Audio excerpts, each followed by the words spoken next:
भागो, नीपा आ गया, नीपा आ गया, कौन बचाएगा, कौन आजादी दिलवाएगा नीपा से। एक बार फिर मुझे याद आ गया नेताजी सुभाष चंद्र बोस, जिन्होंने आजादी दिलवाई भारत को, सबसे बड़ा रोल इन्हीं का रहा। ये जो देख रहे हैं, ये मेरा Netaji Subhash Chandra Bose 3D selfie point, मेरे ऑफिस का ये लोकेशन है। लेकिन इसको देखने से पहले एक बार प्रोपेगेंडा मीडिया क्या कह रही है उसे भी देख लीजिए। निपाह वायरस के 2 संदिग्ध केस मिलने पर केंद्र सरकार अलर्ट है। स्वास्थ्य मंत्री जेपी नड्डा ने मुख्यमंत्री ममता बनर्जी से बात की है। जेपी नड्डा ने एक्सपर्ट्स की टीम को बंगाल भेज दिया है और इस बीच केंद्र की तरफ से एक national joint outbreak response team भी बना दी गई है। पश्चिम बंगाल में एक बार फिर निपा वायरस को लेकर चिंता गहराती नजर आ रही है। उत्तर 24 परगना जिले के बारासात इलाके में स्थित एक निजी अस्पताल में काम करने वाले 2 नर्सों में निपा संक्रमण के संदिग्ध संकेत मिले हैं। भारत में तेजी के साथ फैल रहा है निपा वायरस। केरल के बाद पश्चिम बंगाल में निपा वायरस की दस्तक हो गई है। जो आपने अभी देखा प्रोपेगेंडा मीडिया में, यही वाली बात मैंने 1 जनवरी को अपने फेसबुक और इंस्टाग्राम के माध्यम से आपको ऑलरेडी बता दिया था। जिन्होंने वो पोस्ट मिस कर दिया तो स्क्रीन पे दिया हुआ लिंक bishrup.com/भागो नीपा IRA में जाके देखेंगे तो आपको तसल्ली हो जाएगी कि ये सारी बातें मैं 1 तारीख को बता चुका था कि क्या होने वाला है इसी महीने। तो अब आगे क्या होने वाला है उसकी तैयारी के साथ मैं आया हूं। मैंने पूरी तैयारी कर ली है। नीपा की टेस्टिंग शुरू हो चुकी है और टेस्ट किट मैंने आविष्कार कर लिया है। घर बैठे आप टेस्ट कर सकते हैं नीपा आपके बॉडी में आ चुका कि नहीं। बहुत ही सिंपल टेस्ट है। ये रहा नीपा टेस्टिंग किट मेरे हाथ में है। और पहले मैंने कोविड टेस्टिंग किट भी बनाया था, वो उसके बारे में बात कर लेंगे। ये नीपा टेस्टिंग किट, मान लो मुझे टेस्ट करना है कि मेरे बॉडी में नीपा है कि नहीं, तो ये मेरे हाथ में होना चाहिए और उसको 3 बार हिलाना है। 1 2 3 हिलाने के बाद इसको खोलूंगा। इसके अंदर 2 डायस है और टोटल नंबर अगर 5 आ जाएगा तो मुझे नीपा है। तो खैर मैंने हिलाया और इसको लेके डाल दिया और टोटल नंबर तो गिनता हूं तो 5 + 5 10, यानी कि मुझे तो नीपा नहीं है। बस यही टेस्ट किट है। ये टेस्ट किट अगर आपको चाहिए, ये टेस्ट किट ये ले लीजिए और जिसको भी आपको शक हो इसको नीपा वायरस है उसको पकड़ाइए, बोलिए इसको 3 बार हिलाए और उसको नीचे डाल दे और आप काउंट कर लीजिए। अगर 5 है तो वो नीपा है उसके बॉडी में, नहीं तो नहीं है। आप सोच रहे हो ये क्या मजाक है। अगर कोई इंसान अगर आपके हिसाब से नीपा पॉजिटिव आ गया कि दोबारा टेस्ट उसी वक्त करेंगे तो क्या वो नीपा नेगेटिव नहीं आ जाएगा? कोई और नंबर तो आ ही जाएगा। जो सवाल आप मुझसे पूछ रहे हैं, क्या ये सवाल आप पूछ सकते हैं उसी डॉक्टर से, उसी मेडिकल एसोसिएशन से या उसी मेडिकल फर्टिलिटी से जो नीपा की RT-PCR टेस्ट करा रही है। नीपा के RT-PCR टेस्ट का खेल यही है। एक ही पेशेंट जिसे बोला गया कि ये नीपा पॉजिटिव है, उसी वक्त उसी समय अगर उसी टेस्टिंग किट से दोबारा टेस्ट करेंगे तो क्या वो दोबारा से पॉजिटिव आएगा? The answer is no. The technical answer is no. जितनी बार टेस्टिंग करेंगे उतनी बार पॉजिटिव नेगेटिव आता ही रहेगा। चलिए एक सवाल और पूछते हैं इसके टेस्टिंग किट के एक्यूरेसी को जांचने के लिए कि अगर 100 दुनिया में सबसे हेल्दी इंसान को हम दुनिया के अलग अलग भाग से इकट्ठे कर लें और उन सब पे अगर यही वाला टेस्ट करूं मैं जो मैंने बनाया है, क्या ये बात सच नहीं कि उनमें से कुछ लोग तो इस टेस्ट के आधार पे नीपा पॉजिटिव आ जाएंगे? यानी कुछ लोगों का ऐसा नंबर आ जाएगा कि जो नंबर से अभी तो 10 ही आ रहा है, मैं एक बार और ट्राई करता हूं और अभी आप देख रहे हैं ये कितना आया, 4 और 1 5, यानी कि 5 आ गया तो वो तो नीपा पॉजिटिव हो जाएगा। क्या सच बात नहीं है कि 100 रैंडम हेल्दी इंसान पकड़ो और उन 100 के 100 को टेस्ट करा दो तो उनमें से 5-7 लोगों का according to this test 5 number आ ही जाएगा, यानी कि हम बोलेंगे वो तो नीपा पॉजिटिव हो गए।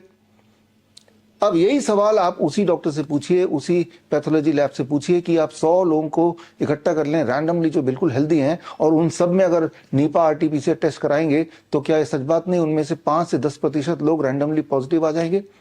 तो जो यहाँ पे इनएक्यूरेसी है या एक्यूरेसी है वही वाली बात तो वहीं पे है। चलिए एक तीसरा सवाल पूछते हैं। अगर 1000 दुनिया के हेल्दी इंसान ले ले, बिल्कुल हेल्दी इंसान, और हर इंसान पे यही वाला टेस्ट, मेरा वाला टेस्ट कई बार कर देंगे तो क्या ये सच बात नहीं कि वो सारे के सारे लोग कभी ना कभी नीपा पॉजिटिव, यानी कि कभी ना कभी उनके टोटल मार्क्स 5 आ ही जाएंगे? The same is true with the RT-PCR test. आप 1000 लोग ले लीजिए और हर इंसान पे 50 बार टेस्ट कीजिए तो हर इंसान नीपा पॉजिटिव है। अब एक और सवाल, आखिरी सवाल पूछ लेता हूं। मान लो जिनको नीपा पॉजिटिव बता दिया मेरे टेस्ट के अनुसार या जो हेल्थ केयर सिस्टम के टेस्ट के अनुसार, उनके RT-PCR टेस्ट किट के अनुसार, ICMR के अनुसार ये नीपा पॉजिटिव है, उसी पेशेंट पे अगर कोविड टेस्ट कर दिया जाए तो क्या ये सच नहीं कि वो भी कोविड पॉजिटिव भी आ जाएगा? अब वो कोविड पॉजिटिव भी है, नीपा पॉजिटिव भी है, अब दोनों में से कौन सी बीमारी है उसको ये कौन डिसाइड करेगा? उनका जवाब होगा WHO ने हमें बता दिया इस बार नीपा टेस्ट करो, कोविड टेस्ट मत कर देना। तो वही सच मेरे साथ भी है। ये दोनों के दोनों जो किट मैंने बनाया है उसका अंदर सेम ही है, सिर्फ ऊपर का कवर डिजाइन अलग है। इसको खोलेंगे तो इसके अंदर भी 2 डायस है और इसको खोलेंगे तो इसके अंदर भी सेम 2 डायस है, सिर्फ ऊपर नाम मैंने बदल दिया है। तो ये टेस्टों का खेल है। याद कीजिए, ठीक 1 साल पहले इसी समय HMPV आ गया, HMPV आ गया, यानी कि हर साल खांसी जुकाम बुखार का एक नया नाम हो जाता है। तो पिछले साल नाम HMPV था इसी समय, याद कीजिए। उससे पिछले साल इसी का नाम मंकी पॉक्स था। उससे पिछले साल कोरोना था, कोरोना के अलग अलग variant, delta variant, Omicron variant. उससे पिछले साल इसका कुछ जीका वायरस था, इबोला वायरस था, H1N1 था। तो खैर इस साल वो नीपा वायरस है। और जब जब ये खेल हुआ तब तब मैंने इस खेल का भांडाफोड़ करने के लिए सबूतों के साथ ये किताब रिलीज की, naked truth of covid test. इसमें पूरे के पूरे एविडेंस दिए हैं किस तरह से ये लैब में टेस्टिंग होती है, और हमने साबित करके दिखाया कि कुत्ता हो, बंदर हो, बिल्ली हो, या कोई मुर्गी हो, या कोई फल सब्जी हो, वो सब भी कोविड टेस्ट पॉजिटिव आ सकते हैं। उनको 4-5 बार टेस्ट कर लो, 10 बार टेस्ट कर लो, एक बार तो पॉजिटिव आ जाएंगे। सारे सबूत इसके अंदर दिए हुए हैं। और यही बात मैंने पिछले साल आपको साबित करके दिखाया था, 23 जनवरी सुभाष चंद्र बोस जयंती के दिन, इस किताब को लॉन्च करके कि HMPV का खेल किस तरह से चल रहा है। और तब हमने साबित किया था कि आप 50 बार टेस्ट करो, 50 लोगों को, और साथ में हमने डॉग को भी टेस्ट करके दिखाया, वो भी HMPV पॉजिटिव आ गया। और जब ये किताब रिलीज हुई उसके अगले दिन से, याद कीजिए, 24 जनवरी 2025 के बाद से HMPV का भूत प्रोपेगेंडा मीडिया के स्क्रीन से अचानक गायब हो गया। उससे पिछले साल जाइए, याद कीजिए, जब मंकी पॉक्स का प्रोपेगेंडा चालू किया था, तब हमने साबित किया था मंकी पॉक्स पैंडेमिक लॉन्च्ड, इस किताब के माध्यम से सबूतों के साथ कि ये जो मंकी पॉक्स का खेल है उसके पीछे के सबूत क्या है और आगे क्या होने वाला है। और ये किताब लॉन्च करने के कुछ ही दिनों के अंदर मंकी पॉक्स का भूत मीडिया से गायब हो गया, और अब आ गया मीडिया में नीपा वायरस।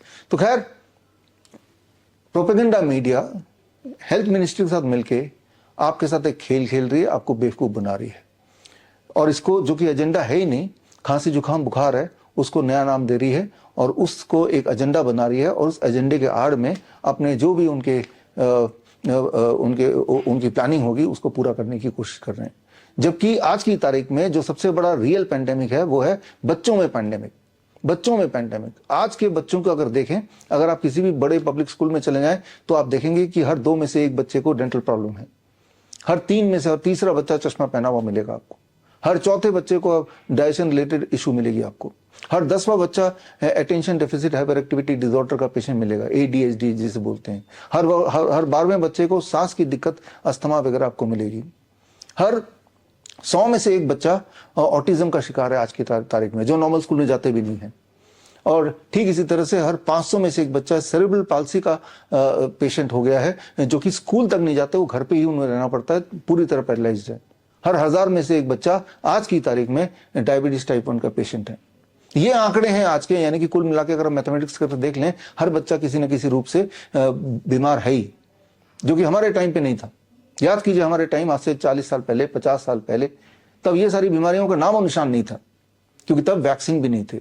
उस वक्त मुझे याद है, याद कीजिए, तब हमारे जमाने में 3-4 वैक्सीन लगाया करते थे, अब उसका 30-40 गुना ज्यादा हो गया।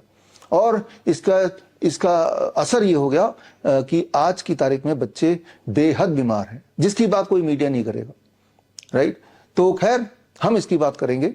और 23 जनवरी यानी कि सुभाष चंद्र बोस जयंती के दिन मैं खास ट्रेनिंग प्रोग्राम लॉन्च कर रहा हूं, और ये कार्यक्रम सुबह 10 बजे होगा। इस कार्यक्रम में मैं आपको इनवाइट करता हूं, दिल्ली में ये कार्यक्रम है, और आपको फिजिकली आने की जरूरत नहीं है, आप लाइव मुझसे जुड़ सकते हैं और जुड़ के इस कार्यक्रम का हिस्सा बन सकते हैं। और इस कार्यक्रम में 2 भाग है। पहले भाग में नीपा चैलेंज। जो लोग भी ये सोचते हैं, या जो मेडिकल फ्रेटर्निटी जिन्हें लगता है कि जनता बेवकूफ है और जिनको ये लगता है कि मैं झूठ बोल रहा हूं, तो मैं खुलेआम चैलेंज कर रहा हूं, जो ये साबित कर दे कि आपका जो नीपा का जो RT-PCR टेस्ट है वो मेरे RT-PCR टेस्ट से ज्यादा एक्यूरेट है, ये रैंडम टेस्ट से ज्यादा एक्यूरेट है, तो मैं आपको 10 लाख रुपए दे दूंगा। It is open challenge. आपको ये बात समझनी होगी, एक साधु बाबा है जो सब कुछ बता देते हैं, उसके बाद कोई प्रेग्नेंट वुमन जाती है, बच्चा बताओ साधु जी मेरा बेटा होगा कि बेटी होगी, वो कुछ ना कुछ तो बोलेगा, या बेटा बोलेगा या बेटी बोलेगा, पॉजिटिव या नेगेटिव, कुछ ना कुछ तो बोलेगा। व्हाट इज द चांसेस कि जो भी वो बोल रहा है वो ठीक होगा? आपको पता है 50% चांसेस हैं कि जो भी वो रैंडमली उसने बोला वो ठीक होने का चांसेस 50% है ही है। तो बस इसी प्रिंसिपल पे काम करता है आजकल का जो ये पैंडेमिक का जो खेल है, इसी प्रिंसिपल पे काम करता है। जो भी मुझे झूठ साबित करेगा उसको मैं 10 लाख रुपए दे दूंगा। सबूत हमारे पास है, हम सबूत के साथ आएंगे और जो आए वो सबूत के साथ आए। अगर आप आने में इंटरेस्टेड हैं, अगर आप किसी भी मेडिकल एसोसिएशन से जुड़े हैं, किसी भी मेडिकल काउंसिल से जुड़े हैं, किसी भी मेडिकल बॉडी से जुड़े हैं या हेल्थ मिनिस्ट्री से जुड़े हैं, तो आपका स्वागत है। आप स्क्रीन पे दिए हुए लिंक में जाके आप अपना आने की इच्छा वहां जाहिर कर सकते हैं। हम आपको इन्विटेशन कार्ड भेजेंगे और साथ में आपका सीट भी रिजर्व रहेगा और टाइम भी रिजर्व रहेगा जहां पे आप अपनी बात रख सकते हैं। मीडिया होगी, करीब 200 के करीब मीडिया होगी और ये ओपन चैलेंज है, कोई आने नहीं वाला। वो इसलिए क्योंकि सबको पता है कि जो मैं बता रहा हूं वही सत्य है। ये तो हो गया पहला भाग। और दूसरे भाग में जो रियल पैंडेमिक अभी चल रहा है, बच्चे आजकल के वो एक डेंजरस सिचुएशन चल रहे हैं, तो इन बच्चों को कैसे बीमारी से आज़ादी दिलवाएं, ये एक ट्रेनिंग का हिस्सा है। मैं यहाँ बात कर रहा हूँ ऑटिज्म की, यहाँ मैं बात कर रहा हूँ ADHD की, यहाँ मैं बात कर रहा हूँ न्यूरो डेवलपमेंटल डिसऑर्डर की।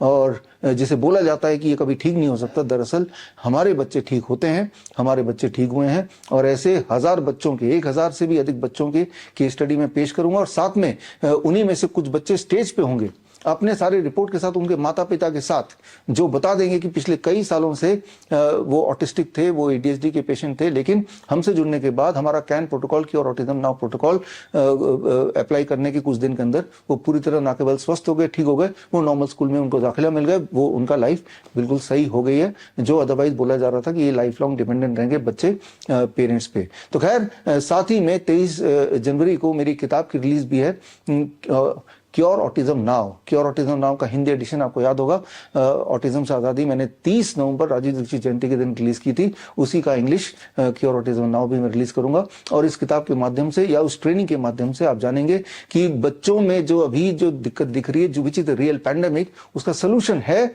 और वो रियल में है। और उसमें जरूरी नहीं कि आपको मेरे पास ही आना तभी सोल्यूशन मिलेगा। जो ट्रेनिंग मैं आपको दे रहा हूँ वो ऑनलाइन स्क्रीन पे दिए हुए लिंक www.coronakal.tv में जाके आप 10 बजे लाइव मुझसे जुड़िए और जुड़ने से आपको ट्रेनिंग मिलेगी। और अगर ऐसे पेरेंट्स हैं जिनके बच्चों को ऑटिज्म या ADHD है, आप उन पेरेंट्स तक मेरा ये मैसेज पहुंचाइए ताकि वो ट्रेनिंग में हिस्सा लें ऑनलाइन लाइव। और जिनको फिजिकली आना है तो मेरी पहली प्रायोरिटी है कि जो मेडिकल फर्टिलिटी है, हमारी ऑपोजिशन पार्टी, उनको मैं पहली प्रायोरिटी दूंगा, सीट्स आर लिमिटेड। और उसके बाद दूसरी, बड़ी से बड़ी बीमारी का आसान से आसान इलाज घर बैठे ही हो सकता है। अधिक जानकारी के लिए कांटेक्ट करें nearest Dr. BRC Clinic @ home।